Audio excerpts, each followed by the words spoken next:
Last week on Sold. You know what's more boring than watching paint dry? I'll tell you. Watching a salesperson close. Many salespeople are taught that at the point of closing the sale, they have to get serious, or they have to brace themselves for some kind of ensuing war, or maybe they have to mentally get themselves prepared for the battle that's coming. But all that's a bunch of garbage. Most salespeople are taught to ask customers to buy, and that's wrong. And here's why. If I ask you to buy something, but they forget that if they can get the customer to dream and envision the benefits of the product or service, it's going to give them a lot more power, because the customer's going to feel like they own the product before they make a decision to buy it. That was last week on Sold. This week starts now.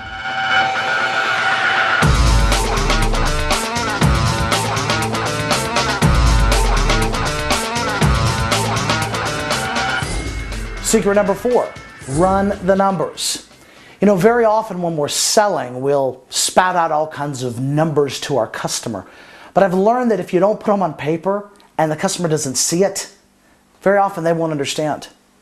Also, you should realize that probably 20 or 30% of the population has a problem with numbers in general. So if you don't take the time to explain the numbers, and this kind of goes back to secret number 3, put them on paper. Very often you'll lose the customer, and here's what happens. You'll be talking about 50,000 of this and 100,000 of that, which equals 2 million of this, but you have to take 50% of the 2 million to be able to... Customer's brain just shut down. Now, of course, they're not going to tell you, hold on, I didn't catch that, I'm slow, I'm stupid. Well, of course they're not slow or stupid, but that's the way they may feel if they ask the question. So they're just going to close down and sit there, and mentally they're saying, I have no idea what's going on, I'm not going to buy, this guy made me feel stupid. So run the numbers. Don't talk about numbers, run them. Explain them, explain their value. This will also help the customer to get more involved. And don't be afraid of numbers. Don't be afraid of your price. If the customer feels you're afraid of your numbers or don't know them, they're definitely not going to buy from you. And you've got to address this at the moment of close, because let's face it, the numbers make a big difference when you're asking people for money. Secret number 5, compare guarantees. Or for that matter, compare any type of comparisons that the customer may bring up with you about a competing offer or about a competing price. You know, very often at the moment of close, the customer will tell you, well, I've got this other product, or there's another company, or they've got a better guarantee, or there's a better warranty. Sit down with them. Say, okay, let's take a look. Very often, when you go through other offers, other guarantees, you'll find that what the customer believes is reality really isn't. And I will tell you this, and listen carefully.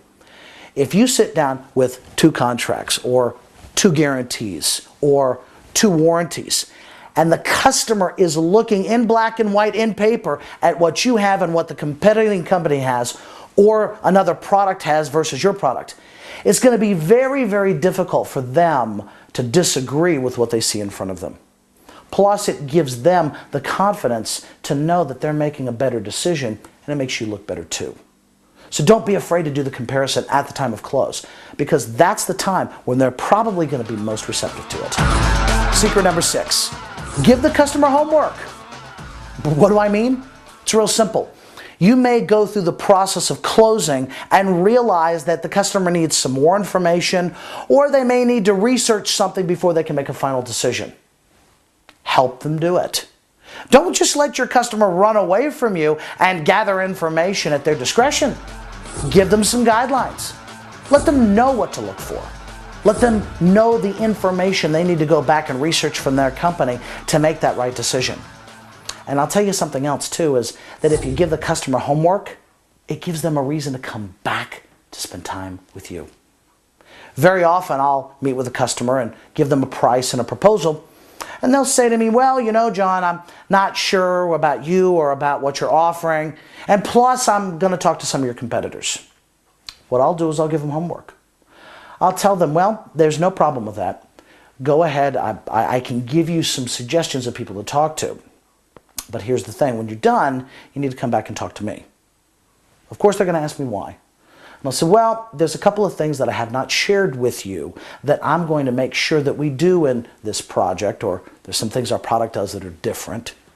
Customer will, of course, ask, well, what are they? I say, well, go ahead and do the rest of your research, and I'll come back to me and I'll tell you.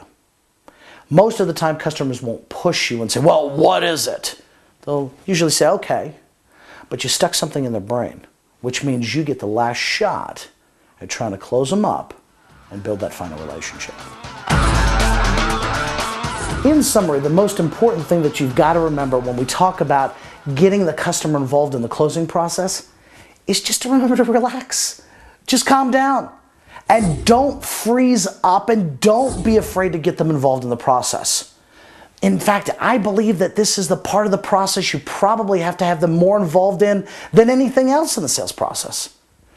I don't care what you were taught.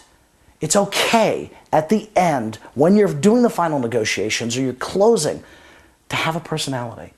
It's okay to show some emotion. And it's definitely okay to get the customer involved.